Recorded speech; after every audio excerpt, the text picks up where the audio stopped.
Hello বন্ধুরা, আমি অনির্বাণ, তোমাদের friendly gardener and welcome back to another video. না, আজকে তোমাদের গার্ল স্ট্রিটে কোনো ঘুরতে নিয়ে আসিনি, বা গার্ল স্ট্রিটে এই রোববার কি হাট বসেছে সেটাও তোমাদের আজকে দেখাতে আসিনি।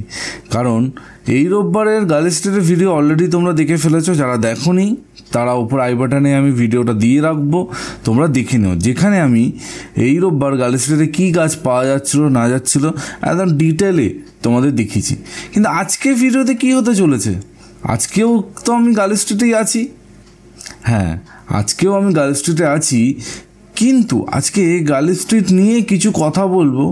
বেশ কিছু দিন ধরে তোমাদের মধ্যে থেকে অনেক রকমের প্রশ্ন আসছিল গার্ল স্ট্রিট নিয়ে। তো আমি এত বছরে আমার গার্ল স্ট্রিটের যে অভিজ্ঞতা, সেই অভিজ্ঞতা থেকে কিছু অভিজ্ঞতা তোমাদের সাথে আজকে শেয়ার করব। আজকে থাম্বনেল টাইটেল একদম দেখে নিয়েছো, দেখেই তোমরা ক্লিক করেছো, তো সেই বিষয়ে আজকে কথা হবে। তো প্রথমেই আমি যেই কথাটা আজকে বলবো, আর যেটা খুবই ইম্পর্টেন্ট, সেটা হচ্ছে গার্ল স্ট্রিটে কোন গাছ কিনবো কোন গাছ কিনবো না। এটা একটা বড় প্রশ্ন, মানে কোন গাছ কেনা উচিত। দেখো, আমি তোমাদের সবসময় একটা কথা বলি যে যেটা তোমাদের প্রয়োজন, যেটা তোমাদের দরকার, সেটা সবসময় নেবে। যেটা কোনো প্রয়োজন নেই সেটা নেবে না। তো তোমাদের মাইন্ডসেটটা, চিন্তা ভাবনাটা সেরকম করে রাখতে হবে যখন তোমরা গার্ল স্ট্রিটে আসবে। একটা 5 বছরের বাচ্চাকে যদি একটা ক্যান্ডি শপে ছেড়ে দেওয়া হয়, মানে তার হাতে একটা ব্যাগ দিয়ে যদি বলে দেওয়া হয় তুমি যা ইচ্ছা তুমি নিতে পারো, এবার বাচ্চাটা দেখবে মাথা খারাপ হয়ে যাবে, যা চোখের সামনে দেখছে তাই ভরছে ব্যাগের মধ্যে। সেটা ভালো কি খারাপ সেটা কিন্তু বুঝছে না। এবার আমাদের মধ্যে ম্যাক্সিমাম বন্ধুরা, যারা আমরা গাছ ভালোবাসি, যারা আমরা ছাদে বাগানে গাছ করি, তারা ওই 5 বছরের বাচ্চাটার মতো হয়ে যায় যখন তারা প্রথমবার বা মাঝে মাঝে গার্ল স্ট্রিটে যায়। তো কোনটা আমার দরকার কোনটা আমার দরকার না, সেই বোধ জ্ঞানটা অনেকে হারিয়ে ফেলে। তো সেই জন্যই তোমাদের প্রথমেই বলবো কি কি তোমাদের দরকার, বা গার্ল স্ট্রিট থেকে তুমি কি কি নেবে সেইটা একটা তালিকা তোমরা কিন্তু তৈরি করে রাখো। কেউ যদি ব্যালকনিতে গাছ করো, তাহলে ব্যালকনিতে কী ধরনের গাছ হয় নিশ্চয়ই তোমাদের জানা আছে। তো সেই গাছের লিস্ট করে রাখো যে আমার এই গাছ লাগবে। যে ব্যালকনিতে গাছ করে, যার ব্যালকনিতে রোদ কম আসে, সে কখনো একটা বোগানভেলিয়া, একটা টগর, একটা গোলাপ এইসব কিনবে না। কিনলে জানো সেই গাছগুলো কিন্তু ভালো হবে না।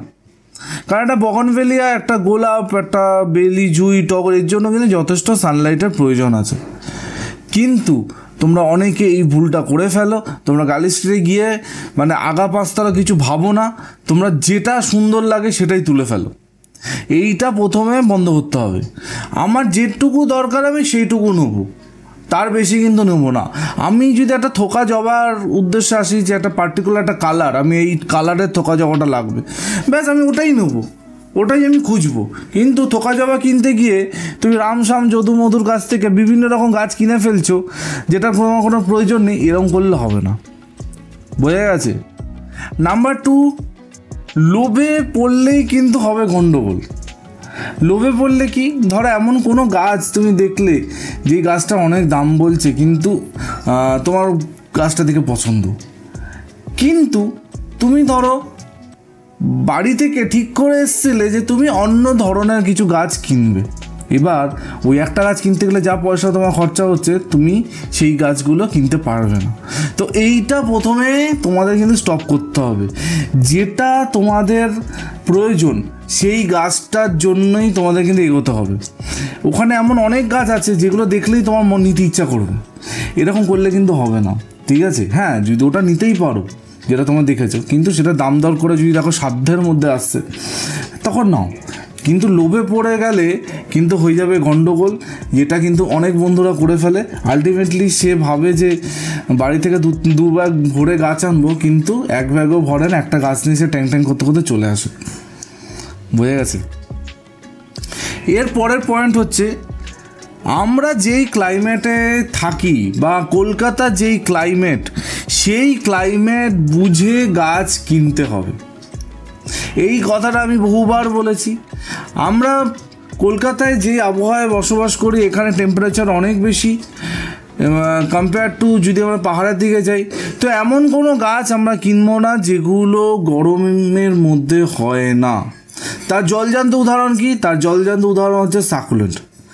সাকুলেন্টের মধ্যেও কিন্তু আমি অনেক ভাগ এর আগে ডিটেল আলোচনা করেছি। সেটা হচ্ছে সফট সাকুলেন্ট। সফট সাকুলেন্ট যেগুলো তোমাদের দেখতে খুব সুন্দর লাগে, যেগুলো একদম গোলাপ ফুল পদ্ম ফুলের মতো খুলে থাকে, কি সুন্দর তোমরা করো। তো সেই ধরনের সাকুলেন্ট গুলো কিন্তু আমি সবসময় বারংবার তোমাদের বারণ করেছি যে কিনতে যাবে না, কিনলেই কিন্তু তোমাদের হতে পারে ক্ষতি। ঠিক আছে, মোদ্দা কথা হচ্ছে এমন কোনো গাছ তোমরা কিনবে না যেটা কিন্তু তুমি বাঁচাতে পারবে না। যেমন এই গাছটা দেখো, গত ভিডিওতেই তোমাদের দেখিয়েছি, তারপরেও অনেকে কিনেছে। ঠিক আছে, কেউ আমার ভিডিও দেখার আগে কিনেছে, কেউ ভিডিও দেখে তারপরে লোভে পড়ে কিনেছে। আমি বলছি এই গাছগুলো বাঁচানো খুব চাপ। তো বুঝে গাছটা কিনতে হবে যে কোন গাছটা তোমার প্রয়োজন, কোন গাছটা তোমার প্রয়োজন না। সাকুলেন্টের থেকে দূরে থাকো। তার মানে এই নয় যে সাকুলেন্ট একদমই কিনবে না, সাকুলেন্ট কেনা খারাপ। হ্যাঁ, হার্ডি সাকুলেন্ট কেনো, হার্ডি সাকুলেন্ট কিনলে তোমাদের কোনো অসুবিধা হবে না। সফট সাকুলেন্ট বাঁচানো কিন্তু আমাদের ক্লাইমেটে খুব চাপের। ঠিক আছে, এবার এটাও ভুল যে সফট সাকুলেন্ট কি অনির্বাণ তাহলে একদমই বাঁচে না। কেন বাঁচবে না?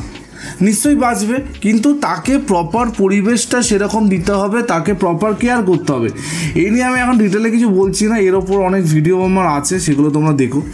কিন্তু যারা নতুন বাগানি তারা কিন্তু গার্ডেন স্টেটে গিয়েই এই সাকুলেন্টের পেছনে পড়ে অনেক টাকা নষ্ট করো, আলটিমেটলি সেই গাছগুলো বাঁচে না, তখন কিন্তু তোমাদেরই কষ্ট হয়।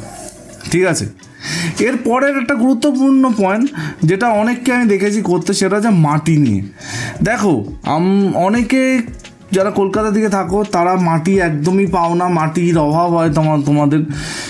তো যেখানে মাটি দেখো সেখান থেকে মাটি কেনা শুরু করে দাও। গার্ডেন স্ট্রিটে যত মাটি পাওয়া যায় তার 80 to 85% বাজে মাটি।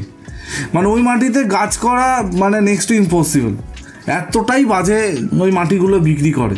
ঠিক আছে, মাটির কোনো ঠিক ঠিকানা থাকে না, কোথা থেকে নিচ্ছে না নিচ্ছে কোনো ঠিক ঠিকানা নেই, জাস্ট মাটি বলেই ওরা সেল করে দেয়। তো এই জিনিসগুলো কিন্তু তোমাদের মানে বন্ধ করতে হবে। মাটি পাচ্ছ না বলে যা খুশি একটা মাটি নিয়ে নিলে আলটিমেটলি কী হবে, কোনো লাভ হবে না, তোমাদের গাছটা কিন্তু মারা যাবে। বোঝা গেছে? তো এই একটা জিনিস তোমরা কিন্তু অবশ্যই মাথায় রাখবে যে গার্ডেন স্ট্রিট থেকে মাটি কেনা যাবে না। এবার তার মানে এই না যে সবাই খারাপ মাটি বিক্রি করছে। ঠিক আছে, এক দুজন ধরো ভালো মাটি বিক্রিও করতে পারে, কিন্তু সেই এক দুজন কে সেটা বোঝার মানে যদি তোমার ক্ষমতা না থাকে তাহলেই হয়ে যাবে গণ্ডগোল। তো এর থেকে বেটার মাটি কিনোই না। বোঝা গেছে? গার্ডেন স্ট্রিট থেকে মাটি কিনোই না, তোমাদের কিন্তু ওটা বেস্ট অপশন হবে কম্পেয়ার টু যা খুশি একটা মাটি কিনে ফেলা।